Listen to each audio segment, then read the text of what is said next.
New Testament things as well, although we don't have the same physical tabernacle in the same way anymore. It's understood more in spiritual realities. Uh, but we see offerings brought for the construction of the tabernacle, and Moses is told to accept voluntary gifts that people bring. And the people, it says they're supposed to give as they um, are prompted by God's leading, is the implication. Um, and then that's where God says he has his intention to live among his people. Um, and so we have these preparations they carry with them. And the inventory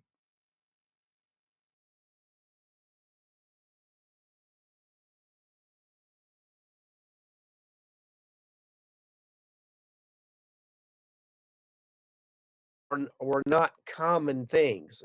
This special blue fabric and having precious metals wasn't something the average person could afford, and it was relegated only to royalty uh, when those things were in place. It was only kings that would have these kinds of materials in their palaces and houses and so forth. And so God is the ultimate king. His tabernacle has these precious materials. Uh, and even the ark itself, and we get instructions for the ark later in chapter 25, and it's made out of pure gold, or covered at least in pure gold. And of course, they also have to make other furniture for the tent or tabernacle. And part of it includes this chest that's covered in gold, although the gold covers both the inside and the outside. And the stone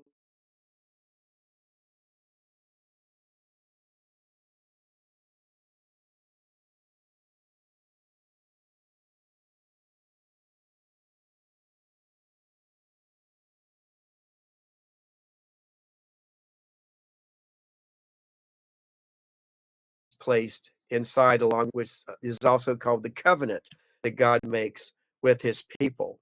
And that's housed inside the ark and carried around when they carried the ark from place to place. Um,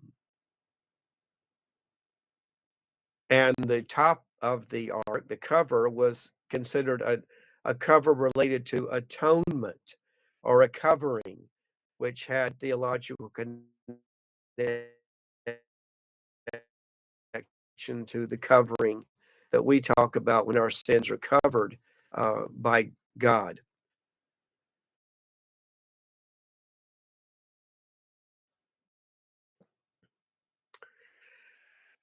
And even, of course, at that time, that was related to annual ritual where the high priest sprinkled blood on the ark's lid. It says to make atonement, to make a covering for or a forgiveness for the people's uncleanness or their rebellion, or what we might say is whatever sins they've committed. Now, on top of this ark, we're told about two golden cherubs, which in the plural you say cherubim, and they're attached to this lid, and they face each other and have these outstretched wings. Now, cherubim, which are also what we call sphinxes, they were very common in the ancient world, and they were often connected to kings and their power and their rule and their palaces. Uh, and we still have representations of these in museums. Um, and this ark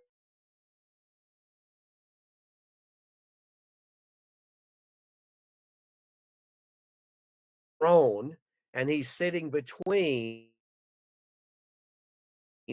these guardian cherubs. And we'll talk about this more,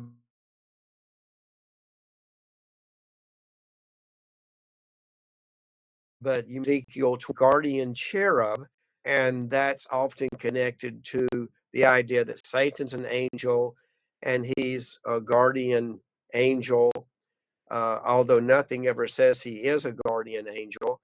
But we have that kind of wording used. But this is the importance of this being God's throne when it comes to the ark. He's seated he's visualized as seated between these cherubs, but they are guardian cherubs. And but in the ancient Near East, these cherubs are also what we call sphinxes, and there are a lot of representations of those uh, that are known. For example,